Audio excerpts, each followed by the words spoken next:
Hello everyone, my name's Brody, and today's episode of Brody's Learning Adventure, we'll be learning about trains, Bonanzas, and Buckaroos. East meets West. In the early 1860s, the Pony Express, a mail relay system using horses, connected the East and West. The telegraph was much faster and rendered the Pony Express obsolete, but the telegraph couldn't carry people or packages.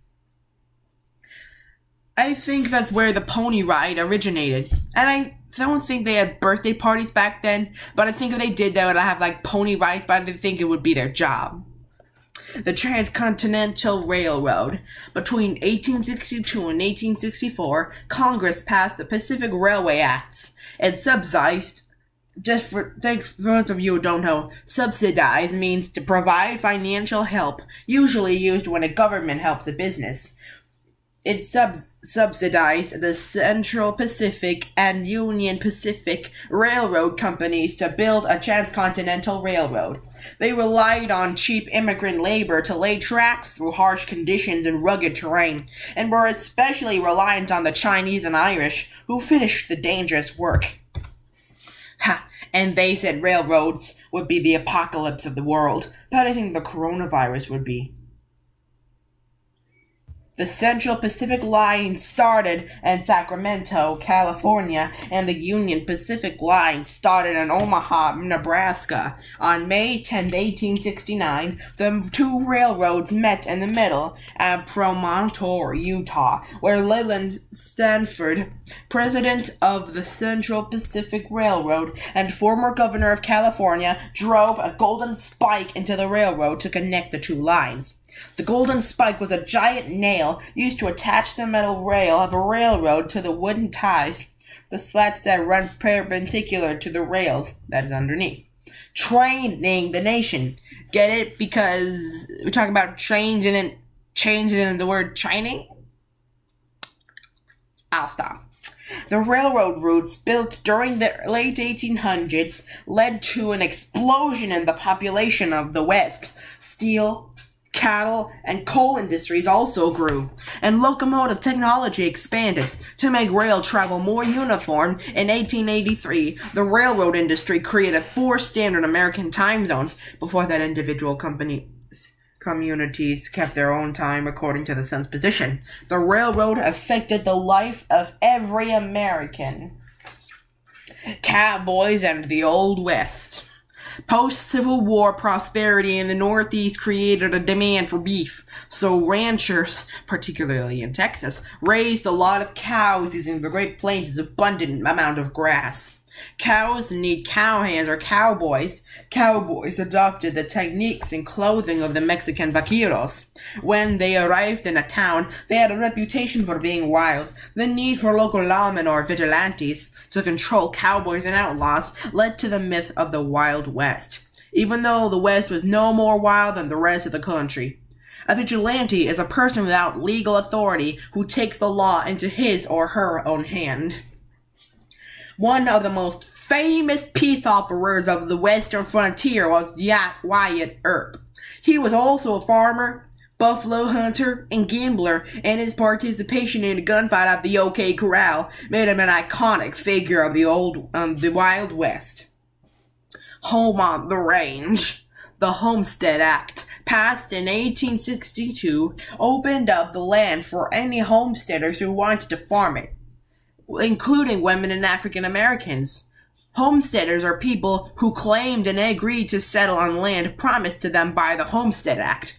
It gave settlers 160 acres of land to get started. Originally seen as a desert that couldn't be farmed, the Great Plains proved valuable to farmers who were determined to make use of the land. Barbed wire was patented by Joseph Glidden in 1871. It created hardships for Native Americans, but settlers could now fence in their property and contain cattle. The farmers organize. Population growth. More demand for food. More need for farming. More profits for farmers. More farmers. More food. Too much food and lower prices. Farmers began to lose money. They blamed high shipping fees, high costs for supplies, and high interest payments. In 1867, Oliver Hudson Kelley led farmers in creating the National Grange of the Patrons of Husbandry. A grange is a place where grain is stored and an association of farmers. An organization that provided social services and set up cost-cutting cooperatives for farmers. Although the cooperatives weren't successful, a cooperative is an organization in which people share costs and profits. The National Grange also lobbied for state regulation of railroad fees and prices, silver and gold. In 1873, the nation put its currency on the gold standard, meaning that the amount of paper money available was determined by the amount of gold in the treasury. Gold was scarce, so less money was in circulation. Prices fell because of each individual dollar was worth more. The free silver movement appealed to farmers because as prices fell, so did their profits.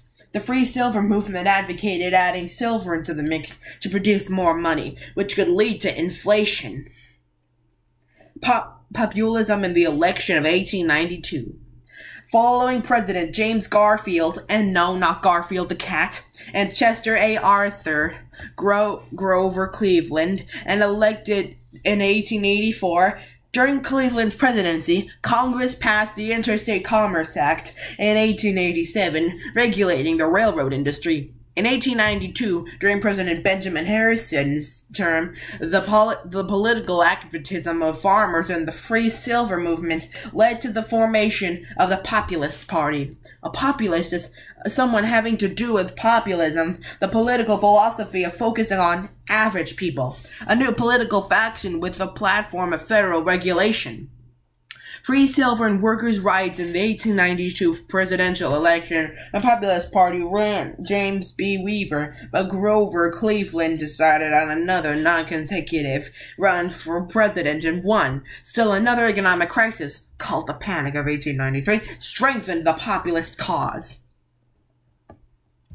Remember, the Panic of 1837 took place during the Jackson and Van Buren administrations. The Panic of 1873 took place during the Grant presidency, and the Panic of 1893 took place in Cleveland's presidency.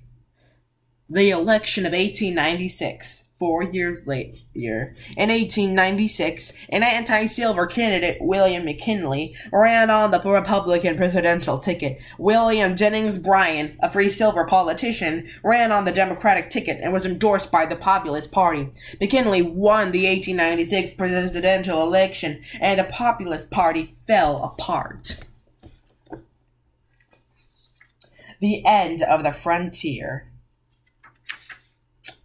Free land for homesteaders began to run out. The U.S. government was under pressure to make more land available. On April 22, 1889, it opened up an area in what was now Oklahoma to non-Native American settlers, previously designated Indian Territory. It was the last place in the continental U.S. that was considered unsettled.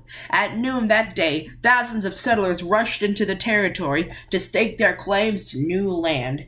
According to the historian Frederick Jackson Turner, the frontier was finished. A frontier is the border of a certain territory. Oklahomians were known as Sooners because although the land that would eventually become Oklahoma officially opened up on April 22nd, some ambitious farmers and ranchers rushed into the territory sooner to claim the best land.